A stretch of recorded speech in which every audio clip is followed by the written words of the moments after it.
হ্যাঁ, আমি কথা মানবী।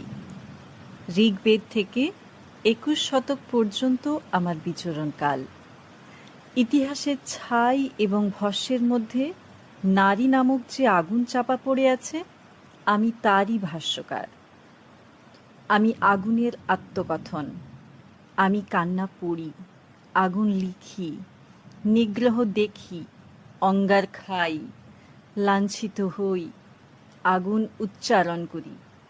এই আগুন বেদনার আগুন, প্রতিবাদের আগুন, আত্মসম্মানের আগুন, ভালোবাসারও। আগুন মরে গেলে মানুষ মরে যায়। আগুনের কথাটাকে মানুষ সহজে মেনে নিতে পারে না, আমাকেও পারে না।